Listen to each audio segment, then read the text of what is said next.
everybody, and welcome to Black Nouveau. I'm Earl Arms, and this is our November edition. This month, in our American Dream segment, Alexandria Mack introduces us to a Somali refugee who has created one of Milwaukee's best restaurants.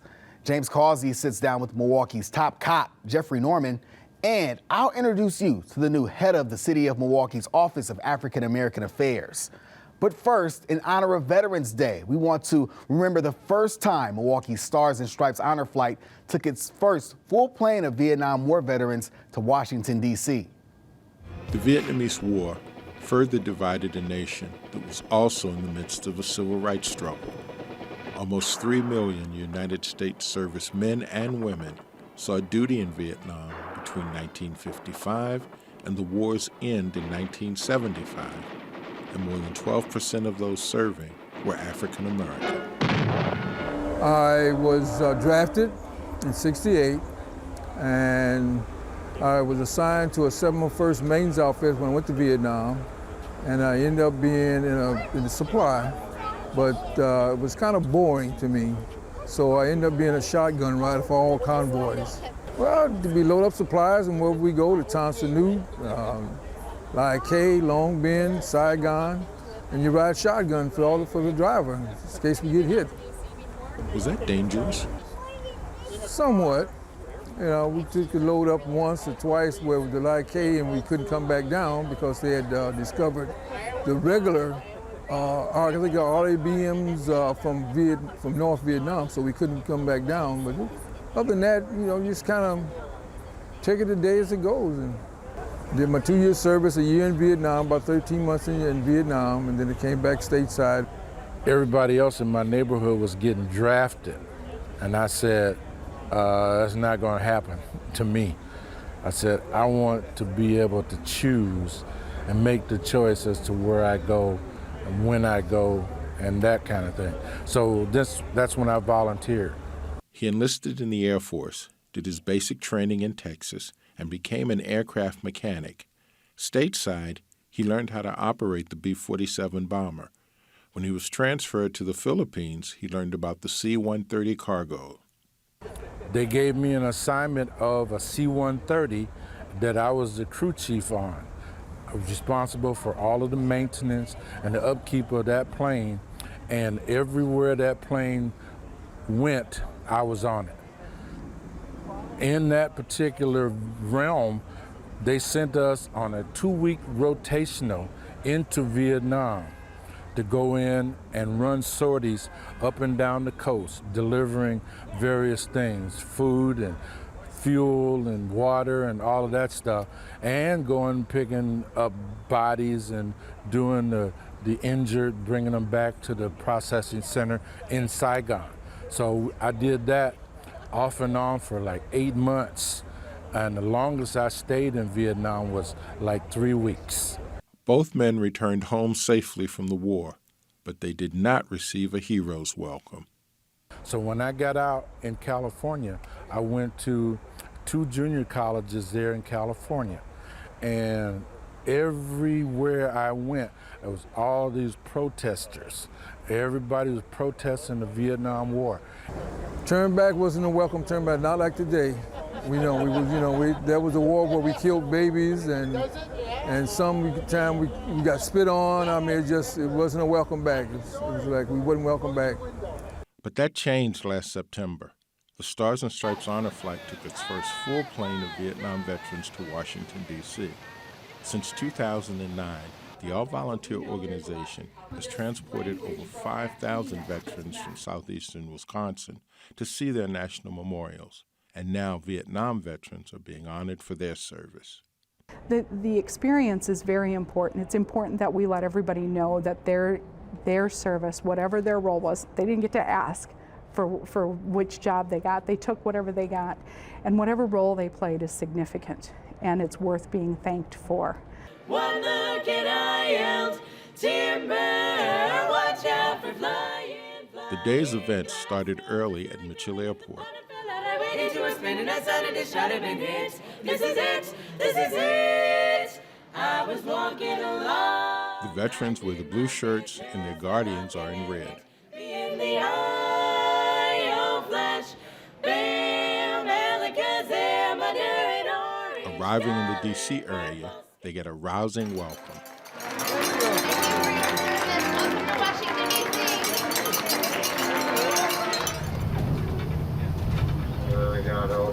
And a police escort. Love you, Danny.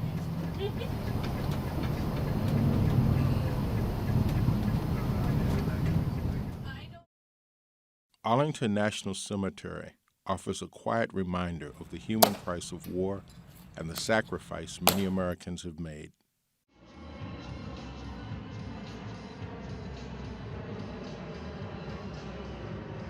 So does the Vietnam Memorial.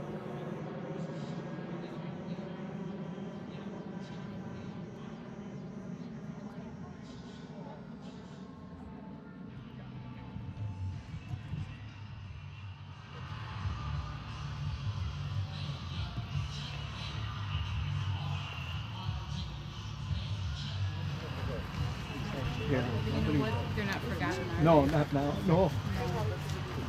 We never forgot it. Nobody cared. They do now. Yeah. They do now.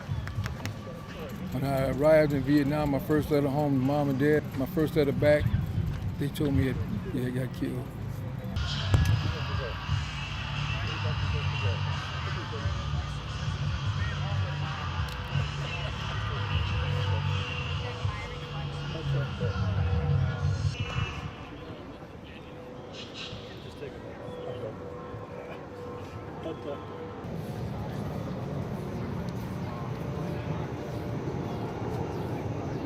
Albert Algie.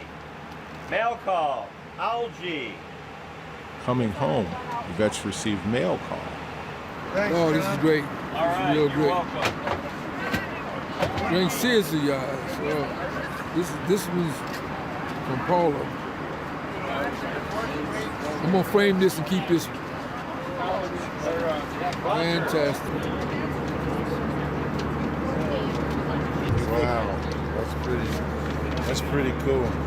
And finally, the welcome home that they deserve. Home. Hi,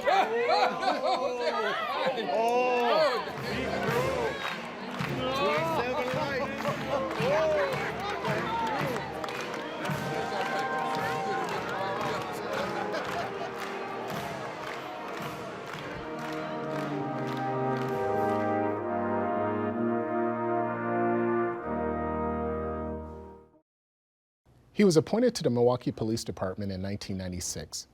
As an officer, he served in District 1, District 2, and the Technical Communications Division until his promotion to detective in 2002. For the past year, he has served as the acting police chief. By the time this interview airs, that acting title will more than likely be removed from his title. Chief Jeffrey Norman, welcome to Black Nouveau. Thank you, James. So you told the Milwaukee Journal-Sentinel that one of the things you want to do is change the culture of the Milwaukee Police Department. What did you mean by that?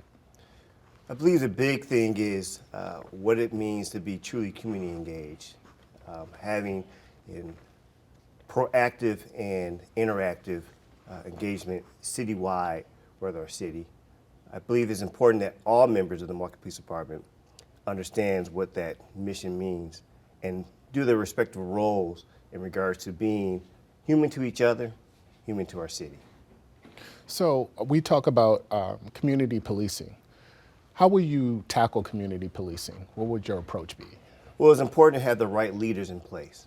I think that it's important to understand, as in Jim Collins' book, Good to Great, having the right people on the seats on the bus.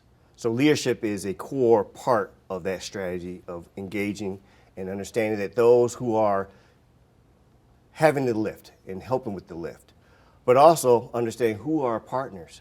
We have a number of different partners in our community, whether it's Safe and Sound, Office of Violence and Prevention, different individuals who are always working on the front lines in regards to engaging with our community, but also understand that it's a collaborative effort with our elected officials and most importantly with our residents. Mm-hmm. So you talk about working with community officials and people like that. How has that support been over the past year or so? I've been pleased in regards to that. We've been having some regular dialogues, understanding that it's an ongoing process. There should never be enough. We should always be striving for more.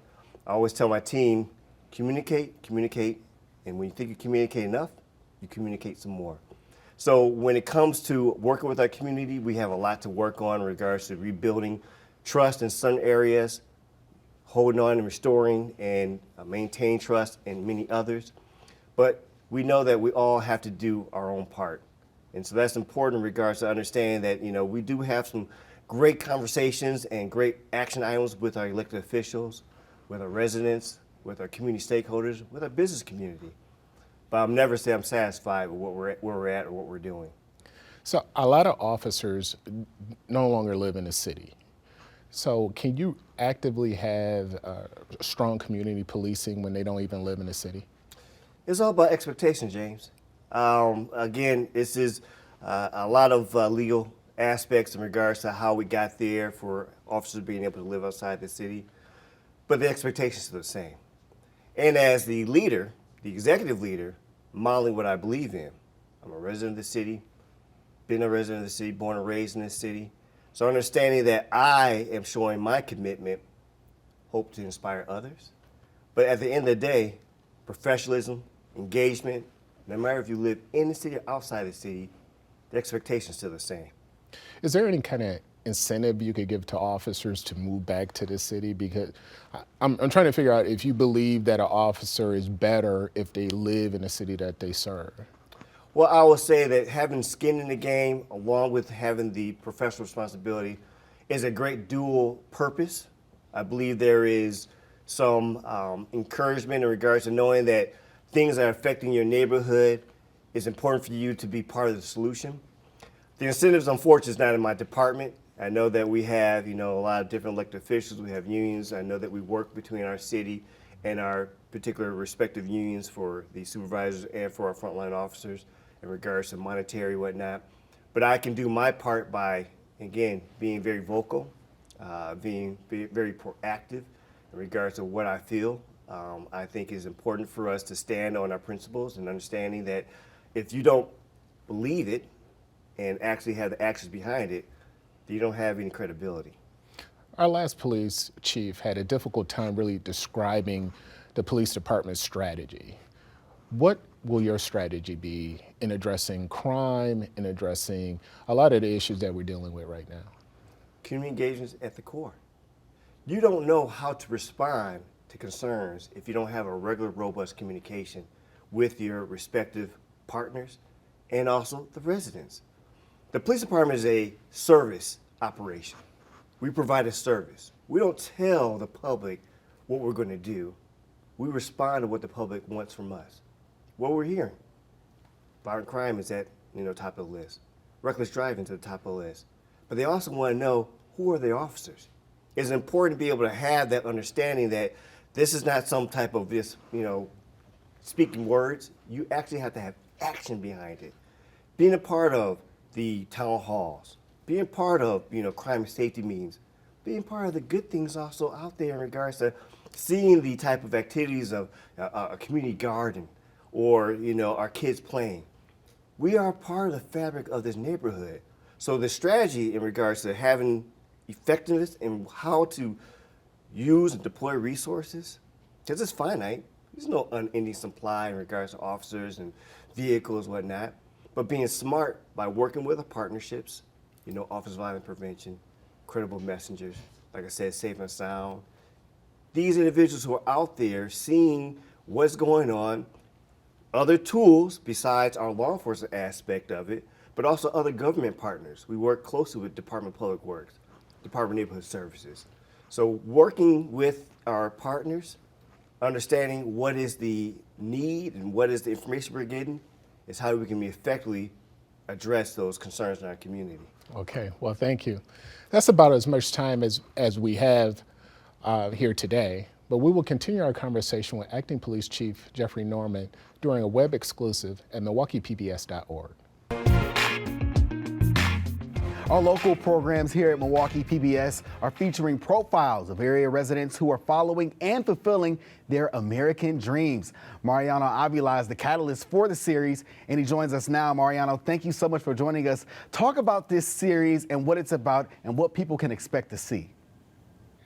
Thanks, Earl. The American Dream series here at Milwaukee PBS is this big idea of getting the community to participate in storytelling and capturing a moment in American history that we're going through from different perspectives, not just our own. And so we will be telling the stories that we find interesting, asking people the question, what is the American dream to you?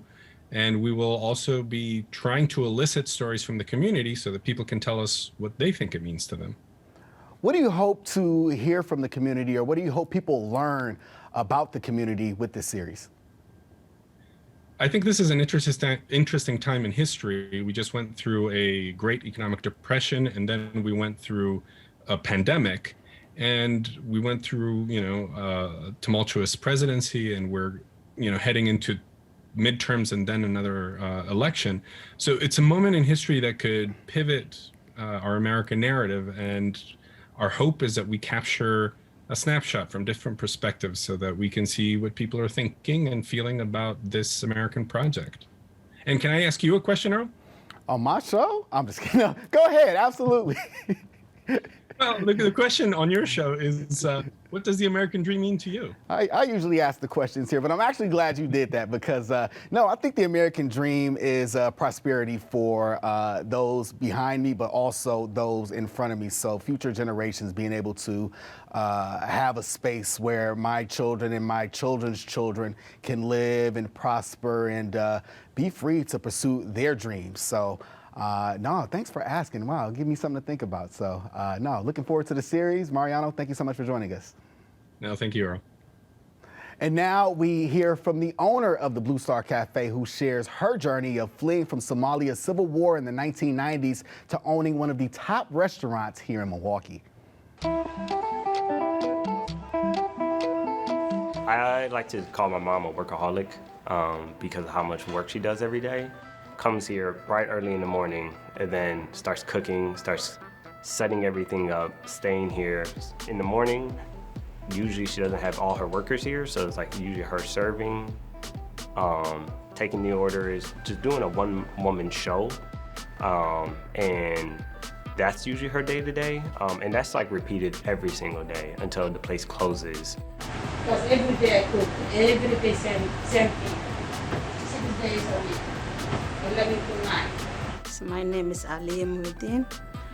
I'm owner in Blue Star Cafe. I opened in 2012. I like to cook the food because I'm 14 years old. I have the little restaurant in back home. I cook. It's the same thing right now, my food. I cook that. 6 days a week, you can find Aliyah Muhyiddin in Blue Star Cafe whipping up customer favorites like sambusas, goat meat, and her adored rice. The hours are long, but it's a way to bring a taste of her Somali roots to Milwaukee. Fleeing the East African country in the 90s, Muhyiddin looked to escape a civil war and start a new life for her and her family. America, I've come for my brother-in-law. He sponsor for us because it's my country is a civil war. It's too bad. I have little children, 4 years old and 3 years old. After that, he sponsored. I come in Milwaukee, Chicago. I moved here in 1997. I got the job in a Jewish Home Care Center, 1414 Prospect. I'm working 14 years. That one, I collected my little money. I keep it. I don't take food share. I stop everything. I work myself. All the while, a childhood dream bubbled under the surface. All time I'm screaming. I say, oh, I like if I see the business for outside on a restaurant or a store, I say, oh, I like to open the or restaurant or store. We put inside the meat, chicken, or some people we order with the chicken. Some people we order with the veggie. We make it the veggie fresh one, and then we make the chicken and the Somali style steak with the beef, the steak with the small pieces we want to put inside, and a little salad. We make it like sandwich. That long-awaited aspiration has now fed the bellies of thousands and is one of Milwaukee's top restaurants in the past decade. Not bad for the city's only Somali restaurant. I think food is one of the biggest ways for people to get introduced into a culture. And I think that was the importance of the restaurant, was creating something that introduces Milwaukee to a community that's always existed here. My mom came in the 90s. There was always Somalis here. It was just there was nowhere to showcase that there were Somalis here. We don't have any Somali food in Milwaukee, the restaurant. Minnesota, we have a lot. Here, no. I try. Now everybody love my food because I cook fresh food. And a childhood dream born long ago in Somalia has also given her family a chance at an American dream. Because everybody love it. Because I make a little money, and I give my mom, she live in Kenya. She's 85 years old. That one is my sister. A lot of people live in my Kenya. The story has meant like a really good example of like what resilience looks like. So I really use my mom's story as a story of what resilience and constant dedication to success of you and your family can do for you. I think at the end of the day, the true American dream, the realistic one, is like finding a place in your life where you feel happy with what you have and what you did in your life. And I see that in my mom, how she looks significantly more happier now, not working a minimum wage job at Jewish Home Retirement Center, but has something that she's wanted since she was a kid, is like owning a restaurant and working it and being her own boss. Is something that she always wanted to do since childhood.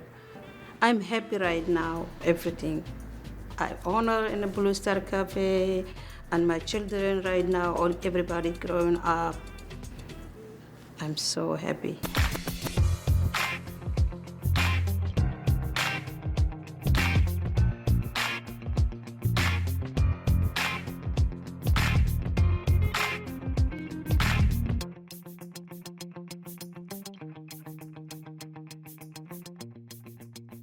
Those are scenes from the 16th Annual Fatherhood Summit held last month at MATC. The Fatherhood Initiative is one of the major programs now coming under the city's new Office of African American Affairs. And speaking of, we're joined by its director, Daryl Davidson. Mr. Davidson, thank you so much for joining us. Thank you for having me. First off, Mr. Davidson, talk about the office and talk about the priorities you have for it. The Office of African American Affairs is a one-stop shop that's going to be primarily service-oriented. So we have jobs and job consultation through Employ Milwaukee. We have an outreach activity that's taking place through the Medical College of Wisconsin. The hub is also going to have the Milwaukee Fatherhood Initiative, which is going to give its referral services that are connected to driver's license recovery. We have a relationship with the Milwaukee County court system, and the Fatherhood Initiative's relationship with the Milwaukee Child Support System will be maintained. And so we do have social services, and we also have employment services, and we are looking forward to many opportunities in the community that are going to allow us to be a stronghold in the future. We were talking a little bit before this, and you said that this is an office for everybody. So how is that the case, specifically for women as well? Well, this is an Office of African American Affairs thematically because African Americans have not fared as well as other populations in the city. So we want to have that focus primarily because if African Americans are uplifted and empowered, then we know that we're going to have better outcomes for the rest of the city environment. But what we do want to make sure everyone is clear, it's a Milwaukee Fatherhood Initiative that is in the building, but we do care about mothers. We do care about women. We care about the girls and also the large population of non-fathers. So we're looking forward to all populations of people being able to access this building and its resources. Are there some goals or some measurable goals that you have for this office, and how do you see those coming about? Well, we do plan on working with our school systems in various capacities. We want to work with the various youth activities that are taking place that already exist. We want to reduce violence in the city. We want to improve graduation rates. We want to establish relationships between businesses and entrepreneurs so that there's a larger number of internship opportunities. So you talked a little bit about some of the issues that you want to address. What do you see as the biggest issue that the Office of African American Affairs needs to address for the city? we have to address the ongoing brain drain that's taking place in the state of Wisconsin with African Americans. Many of our college graduates are not staying here, and we know that part of it is because of opportunities. This is a chance for us to talk to them about things such as financial planning and owning a home and building a future and being able to provide a living wage for their families. We know that that's part of the issue, but it's also policies. And we want to make sure that Milwaukee, Wisconsin is known as a welcoming community for individuals who want to stay. So you've had some experience through the city and the workings of it. So how do you see that experience helping you in this position? I've been a member of the city of Milwaukee for over 2 decades, and in that capacity, I've had so many different roles, especially in leadership and administrative capacity.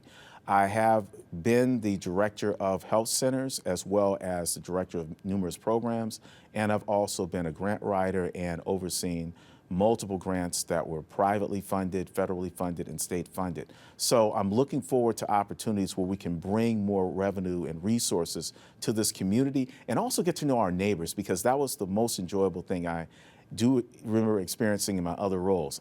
Getting out, meeting the neighbors and saying, we are here for you. This is your city building. And you have a special pin there on your jacket. Talk about that pin you have on your lapel. It's one that means a lot to me. This is the pin that represents opportunities for men, men's health, and any type of concern that we have.